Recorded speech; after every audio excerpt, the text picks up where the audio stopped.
Sister pranks me by stealing my bike after a family feud over hospital cafeteria.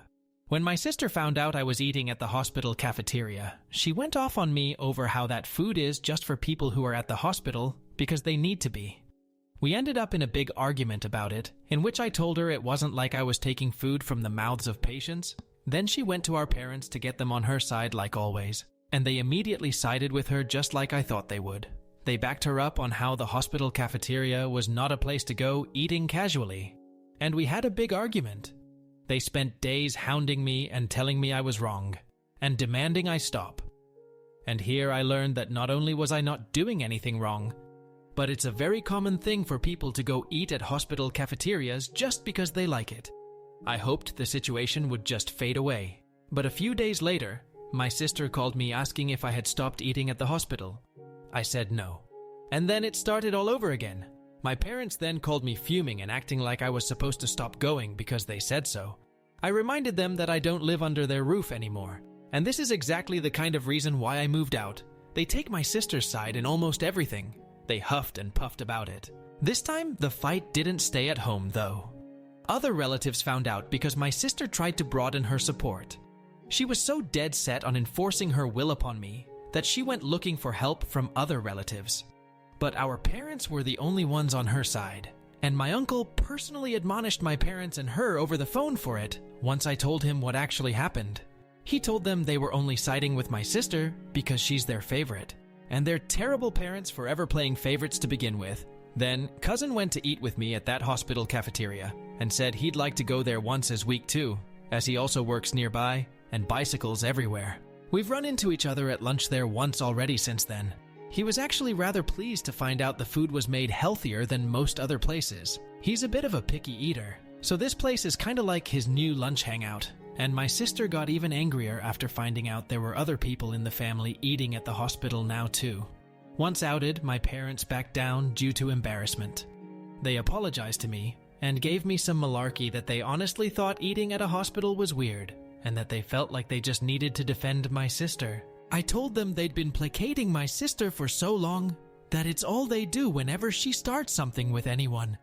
She's been treating me like a condescending control freak and a bully since we were teenagers, even though I'm older, and they just kept enabling that, but I won't put up with it anymore. My parents ended up conceding and apologized. Then they made my sister apologize to me too, and I could tell she hated every second of it, because she tried to speak through her teeth at first. Later on, my parents invited me to dinner as another form of apology, but it felt more like a show to look good to the rest of the family, because they told everyone about it before it even happened. The dinner was great, I can't deny. My parents had cooked a turkey, arguable one of my favorite things to eat. I love the drumsticks slathered with gravy.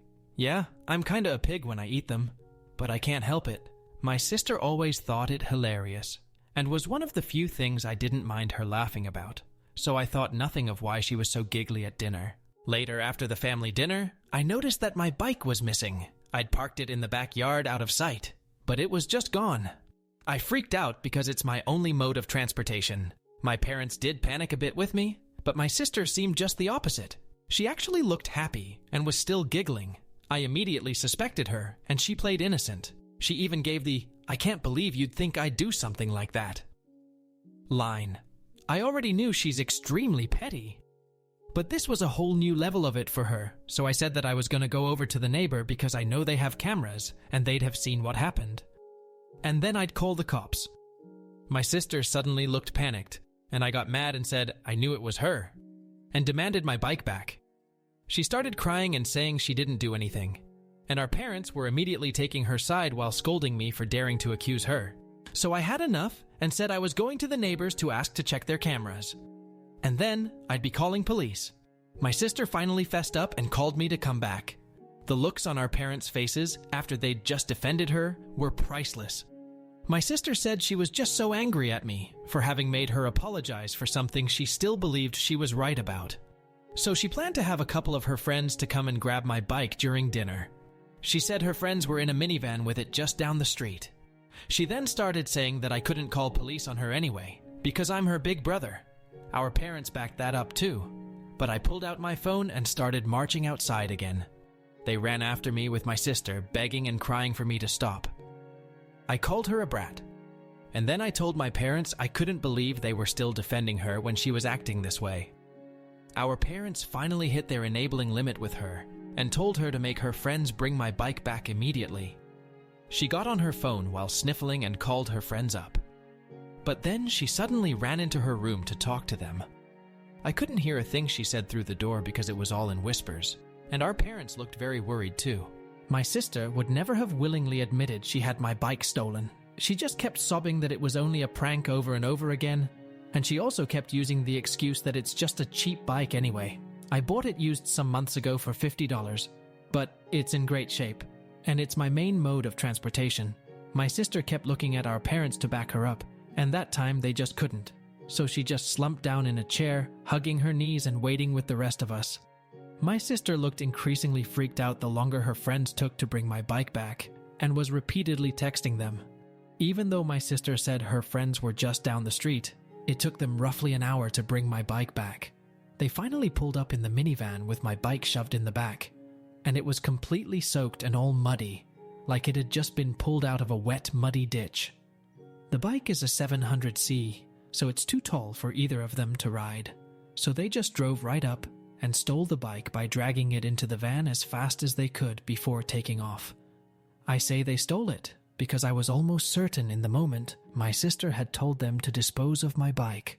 Had I not pointed out the neighbors have cameras, I may not have gotten it back. When her friends did finally arrive, their legs were all muddy and wet, nearly up to their knees. They both begged me not report them to police for taking the bike. I asked while recording them to tell me the truth, and pointed out the neighbors have cameras. Did my sister want them to get rid of my bike? They broke down and said yes. My sister wanted them to take the bike and dump it in a pond a few miles away, and they had to go back and get it when they realized they were caught. My bike had been near completely submerged in muddy water. Thankfully, I didn't have many added accessories on it other than a detachable headlight and my water bottle. But the water bottle was missing. I wasn't surprised by what my sister's friends told me, and I had them tell our parents too. They laid into my sister till she was bawling on the floor, kicking and pounding like a toddler. I had never seen my sister act that way since she actually was a toddler, and I found it mortifying she was still like this on the inside. Then she shut herself in her room. Her friends were banned from ever coming to my parents' house again. Then my sister was forced to come out of her room by our mother and make another big apology to me. Our father then forced her to wash and oil my bike from stem to stern under his supervision, while I took apart the headlight and cleaned it out to dry it. By the time my sister was done, it was dark outside. She glared at me like I was the devil when she came back in the house, but our parents shut her attitude right down and said they've never been more embarrassed by her in their lives. She went back to crying in her room. I had a very frank discussion with my parents about my sister's childlike behavior and how it stemmed from their spoiling and enabling. I said I couldn't believe I had to be the voice of reason, but the fact that she was on the floor crying like a toddler, kicking and pounding, showed that she's still mentally a child because of them, and they kept making me the scapegoat when she screwed up, so she barely knows any sense of accountability. For once, they didn't argue with me about it, and then my father silently drove me and my bike back to my apartment with his SUV. He also gave me some money to replace my bike's missing water bottle before we parted. My sister and her clique used to harass me a fair bit whenever we ran into each other. They made fun of me as a group whenever possible, and I usually just ignored them because they bored me, and that really seemed to tick them off. But after the bike incident, I got sent numerous messages from numbers I didn't know, cussing me out for making my sister cry over a silly prank. Knowing her, my sister probably fed everyone she knew a very different story on what happened. I texted lengthy replies of what actually happened, and even stated I have recordings of her friends admitting the truth. Some people at my sister's college found out what actually went down. Maybe from my texts, maybe her friends spilled the beans. But it embarrassed my sister so much, she came home having a crying tantrum about how people there were calling her and her friends bees and bike thieves. I may not have gone to college, but I know students who need them are very protective of their bikes. A lot of them live on shoestring budgets after all. My sister said someone even joked that they shouldn't leave a bike around her because it might just disappear if she had to apologize to anyone. My sister ended up so upset that she refused to leave her room for 3 days to have her pity party. My parents called me up to try and turn everything on me again. I reminded them about the discussion we had days before, and that they needed to stop babying her and let her deal with the repercussions of her own actions. If she fails her classes again, it's because she's not trying like she should be. Then I went off on them, how we're just looking for someone to blame to make her feel better. She made the problem, not me. And I wasn't going to be the one they make the scapegoat anymore. My sister is an adult, and she needs to act like it. They sounded defeated, and then apologized before ending the call. Looks like they were genuinely hoping I'd just sit back and take the blame so my sister would get better. But I never will again. Now my parents are trying to pretend this all never happened. And my sister, as well as her clique, are avoiding me at all costs. Which I suppose is fine with me, because I don't want any more drama. But the next time something like this happens, I won't take it from them.